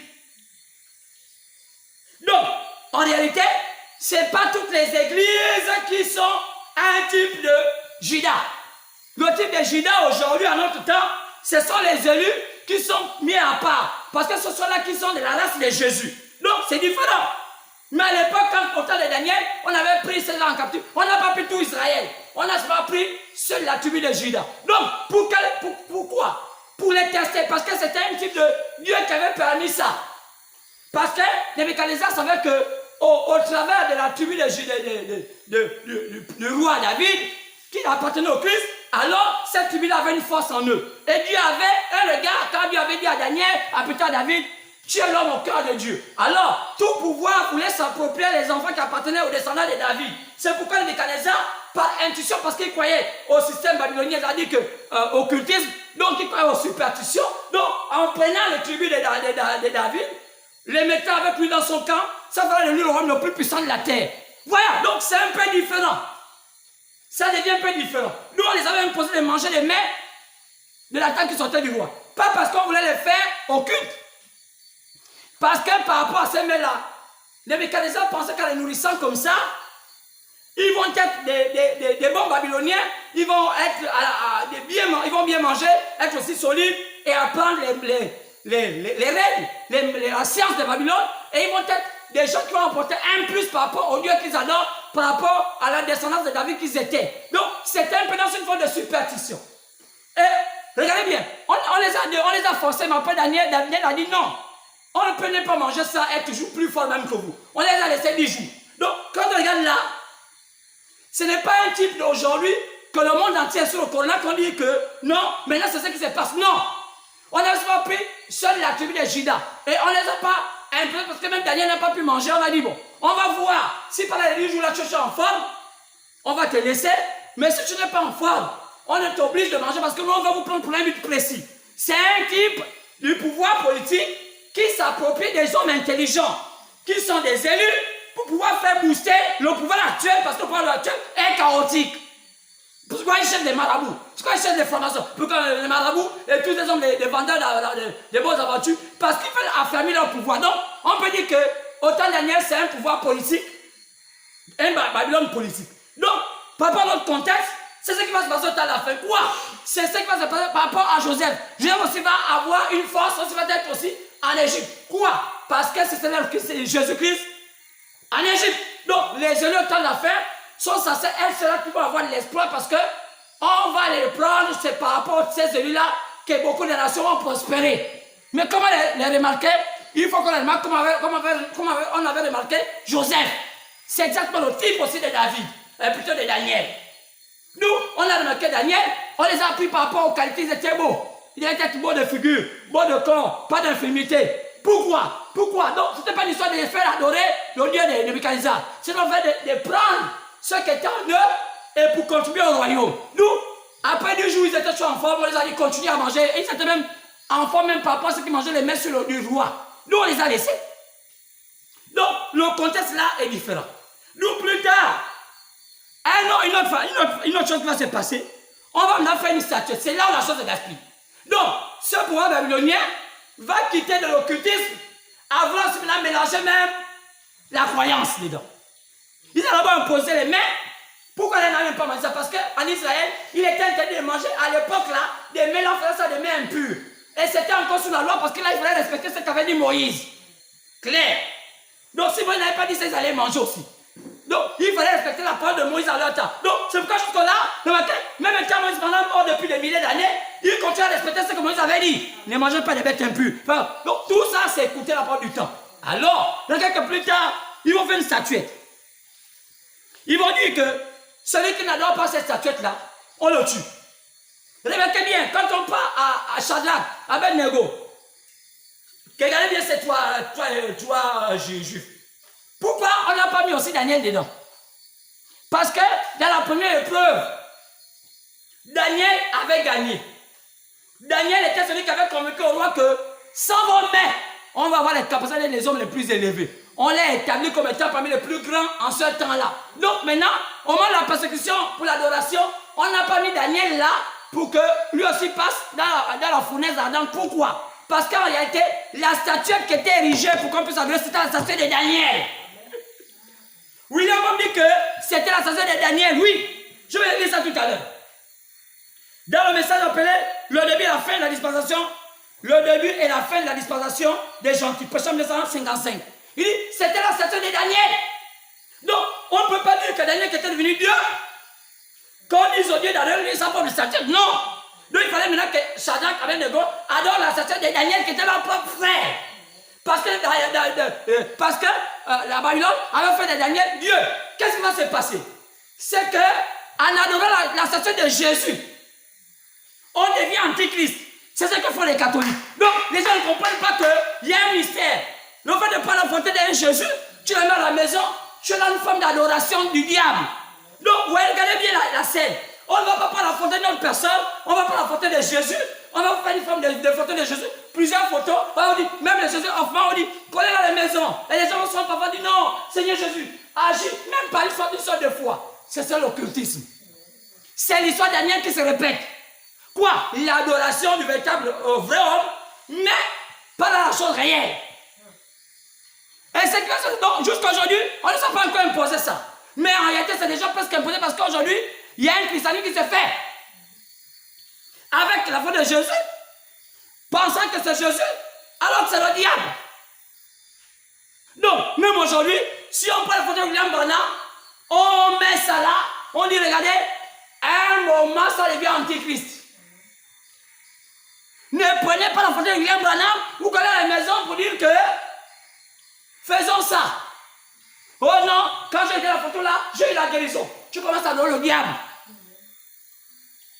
Donc, c'est là où il m'a dit que ne me faites pas antichrist, ne m'adorez pas. Oh, me dit, mais c'est quelques minutes. Oh, frère, si tu veux laisser, j'ai encore donné Babylone, pardon. Même encore 5 minutes plus tard. Donne encore un peu de temps. Si tu n'as encore 10 minutes, c'est important, je vais déterminer ça. Donc, c'est important, frère. Parce que c'est très important. Si je coupe comme ça, vraiment, vous ne pouvez pas comprendre, il y a des bonnes choses. Alors, remarquez bien. Donc, prends la foi de William Branham, mets dans une maison. Ça dépend de la manière dont la personne voit. Si William Branham était le frère serviteur de Dieu, c'était au point du temps de la fin. Mais quand tu mets ça dans la maison, que tu as des difficultés, que tu mets ta main devant la foi de Branham, tu dis, frère Branham, magie, tu fais l'adoration satanique. Tu ne peux que prendre la foi de Branham en même temps dire que c'est mon prophète. Mais pas quand tu as Jésus, tu mets dans la photo, tu adores. Tu fais l'occultisme. Et pourtant, c'est William Branham. Et pourtant, c'est un prophète de Dieu. Un vrai prophète. La même chose se fait avec Daniel, donc autant de Daniel là. La station qu'on dit d'adorer là. Pourquoi? Regardez bien la Bible. On n'a pas dit à Daniel d'adorer. C'est Shadrach, Abednego, donc les trois qu'on a dit d'adorer. Pourquoi? Ils ont vu la photo de Daniel. Ils ont vu la station de Daniel. Mais ils ont dit non. Moïse avait dit, vous n'adorez pas une image taillée. Pourquoi? Ils ont bien vu la photo de Daniel. Leur frère. Mais ils ont dit, nous on n'adore pas, même c'est notre frère. Parce que c'est antichrist. Donc regardez, les gens ne comprennent pas ce détail-là. Ce détail-là, c'est William Branham qui dit ça. Les gens ne savent pas. Quand on dit dans la Bible, on va se mettre une statuette. On n'a jamais dit spécifier la statuette de qui. Mais c'est la statuette de Daniel. Daniel lui-même. C'est qu'on a dit, non, toi tu es devenu Dieu. Parce que tu as déjà demandé, tu es trop fort. Tu interprètes, toi tu n'es jamais à côté. Daniel aussi pourrait dire que oui, je suis trop fort. Il dit non, même ça. Moi, Daniel n'adorait pas ça. Il dit pas de question. Même c'est moi-même, je n'accepte pas. Ça, c'est le diable. Sa propre statuette. Mais c'est un autre temps. Beaucoup de personnes devaient se faire non. Moi, Madon, je suis le plus grand pasteur du monde. Voilà le problème. Alors, la deuxième Babylone, c'est une Babylone politique. C'est une Babylone semblable à celle qui ont pas dit des politiciens qui sont athées, qui sont occultes. Maintenant, la troisième Babylone, c'est celle d'Apocalypse chapitre 17, versets 1 à 18. C'est une ville. On l'appelle Babylone la Grande. Cette fois-ci, elle est différente. Elle est une ville. Elle demande aux gens de l'adorer. Mais c'est donc, en d'autres termes, la dernière. Comme la dernière bête. Elle est religieuse. Cette fois-ci, elle n'est plus politique seulement. Elle est d'abord religieuse dans son premier. Donc, à quel moment Babylone est devenue religieuse? C'est lorsque Rome païen est devenu Rome papale. Il y a eu maintenant une pape. Donc, là où était séparé Rome, il y a eu la Rome occidentale et la Rome orientale. À la mort de qui? À la mort du peuple, presque à la mort de l'empereur Constantin. Et on a compris qu'une Rome orientale est partie en Turquie. Nous aujourd'hui, remarquez bien, la Rome qui est partie en Turquie, elle n'existe plus. Qui a récupéré la Rome qui est partie en Turquie? Ce sont les Russes. Vous allez voir que les orthodoxes aujourd'hui sont en Russie. Pourquoi? Parce qu'en réalité, ces orthodoxes-là ont une philosophie. C'est-à-dire qu'ils ne voulaient pas qu'à leur tête, ils ont un pape. Ils ont voulu qu'à leur tête qu'il y a deux pouvoirs. Le pouvoir politique et le pouvoir religieux. Donc, c'est ça là que les gens d'Occident ne voulaient pas. Nous, il y a eu la guerre. Lisez l'histoire.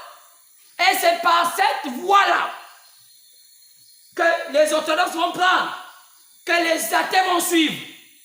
Et c'est par ces athées-là qu'on va naître le système maçonnique. Donc le système maçonnique naît de ce côté-là. Mais l'autre côté reste le côté papal, qui devient religieux. Mais c'est celle-là qui est la troisième Babylone. Et cette troisième Babylone est religieuse. Mais étant religieuse, elle devient politique parce que c'est elle qui gère la politique. Parce que l'autre côté, elle ne gère pas la politique la gère. Donc c'est différent de la Rome orientale, qui est gérée par la politique. Mais la Rome papale, c'est la religion qui gère la politique. Et c'est ce qui a fait que la Rome papale, elle l'emplit sur toute la terre, jusqu'à faire anéantir la Rome orientale. Donc, la Rome du côté de la Turquie. Donc, remarquez bien, c'est pourquoi tous les gens sont confédérés en 325 pour dire, faisons tout pour que la Rome orientale puisse disparaître. Et ils ont fait tuer tous ceux qui étaient dans le côté de la Rome orientale. Quoi c'est? Constantinople avait disparu. Qui a fait que la Constantinople puisse disparaître? La Rome occidentale. Donc ils ont fait tuer cela. Donc ce sont eux-mêmes qui ont monté l'islam. Pour que les Arabes... Il y a tellement de choses à révéler. Le monde est chaotique. Et les gens vivent seulement parce qu'ils veulent vivre. Ils ne connaissent rien. Ils veulent l'occulter nous. Oh Jésus est merveilleux. Un Jésus moribond. Ils vont mourir comme ils sont nés. Voilà un problème. Alors voilà comment on arrive maintenant à cette Rome qui est papale, qui est religieuse, qui gère l'économie. Donc, dans le chapitre 17, verset 1 à 18, on dit tous les rois de la terre sont avec elle. Comment? Elle flirte avec elle. Elle boit son vin. Qu'elle boit son vin, ça dit? Croire à sa parole. Le vin montre la civilisation de l'esprit qui habite cette Babylone-là. Donc, c'est la révélation de la parole. Mais elle révèle quoi? Les dogmes. Elle dit au roi que vous n'allez mourir, payer le purgatoire, vous n'allez pas aller en enfer. Donc, c'est ce qui a poussé que les plus grands riches du monde ont toujours fait du mal, sachant qu'ils payent leur salut au pape. Donc, le pape avait le droit de vie ou de mort, même jusqu'à l'éternité. Donc, depuis ce mensonge-là, ça existe que quand tu vas à la messe, même tu fais le banditisme, tu vas aller au ciel. Donc, les rois de la terre se sont enrichis avec elle. Donner l'argent, participer, donner les accords. Oh non, on partage l'argent pour que même si on fait le mal, on va aller au ciel. Donc, tout est là. Quoi c'est? La dernière Rome, la Babylone, elle est religieuse, mais elle gère la politique. Maintenant, lisez le chapitre 17, vous allez voir comment elle gère toute la politique de la terre. C'est là où on arrive. Et c'est cette Rome, cette Babylone, avant chapitre 17, verset 1 à 18, c'est celle-là qui va donner une parcelle de pouvoir à la dernière bête, au dernier corps. C'est là le problème. C'est celle-là, elle est économique. Nous remarquons que chaque Babylone avait une nature, sa dispensation, mais le même esprit, la bête, changeant plusieurs casquettes et plusieurs masques et même des figures. Notez bien, nous voyons que la dernière Babylone est religieuse, mais contrôle aussi la politique, l'économie et même l'armée. Ils ont même imposé un aumônier dans chaque région militaire. Donc l'aumônier là c'est quoi? Il sert à quoi? Donc il ne faut pas seulement le culte aux politiciens, il faut aussi le culte aux militaires. Donc il y a un prêtre uniquement pour l'armée. Pourquoi? Pour que, lorsqu'ils vont décider au militaire, dire, n'agissez pas, un militaire ne peut pas agir parce qu'il a aussi une confession catholique. Donc, il contrôle le monde. Pourquoi les aumôniers? Pourquoi les politiciens de nos pays ne prennent pas nous aussi comme ça, en tant que les aumôniers, en tant que pasteurs? Parce qu'ils ne sont pas reconnus. Moi, au Gabon, on ne me connaît pas comme pasteur, on me connaît comme chef d'une association. Pourquoi? Alors que je prêche. Qui a donné la qualité au pouvoir du monde à qualifier un homme de Dieu qu'il faut seulement qu'il soit un homme reconnu du système écuménique, bien système catholique, bien protestant? Où sont venues ces conventions? Le monde est piégé. C'est pourquoi les autres demandent. Alors, bien-aimés, nous voyons que la première Babylone, oui, oh, on m'a dit qu'il me reste 5 minutes. Si je ne termine pas, je viendrai vendredi. Elle a l'air intéressante cette histoire. Parce que vous allez comprendre que, maintenant vous allez comprendre le mystère de cette Babylone. On va revenir peut-être vendredi. Vous allez comprendre comment on va donner des symboles et des indices pour comprendre que la dernière Babylone n'a rien à voir avec les francs-maçons. Mais là, il faut qu'on sache décoder les indices. Vous voyez qu'aujourd'hui, tout ça, vous parlez du nouveau ordre mondial. Le nouveau ordre mondial ne sont pas les francs-maçons. Le nouveau ordre mondial, c'est l'église catholique détenant l'économie de la terre. Alors, on pourra démontrer ça dans la Bible.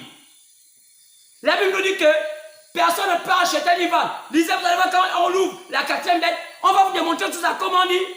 Un denier pour tant de farine. Quoi? L'économie? Qui fait ça? La bête, elle est dans l'économie. Elle est dans aujourd'hui. Tous les économistes savent que le plus riche du monde aujourd'hui, c'est le Vatican.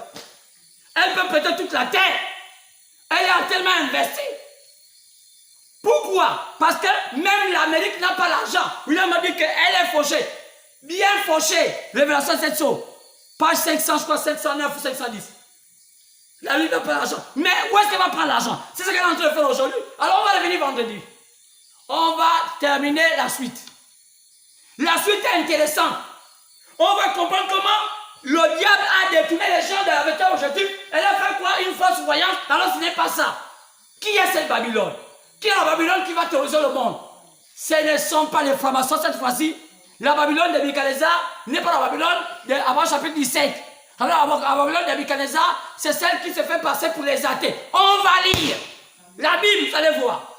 Et la Babylone d'aujourd'hui qui terrorise l'église n'est pas celle de Nebuchadnezzar. Elle n'est pas des athées, elle est croyante. C'est quoi Jésus avait dit, faites attention, plusieurs viendront à mon nom. Quoi? Croyance. Pas athée. Les athées ne croient pas à Jésus. Ils croient que c'est un maître.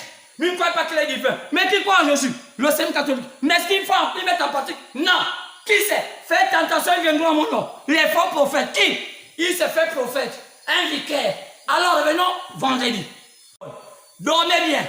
Alors, le temps est venu. Réveillez-vous. Soyez éclairés. Que Dieu vous bénisse.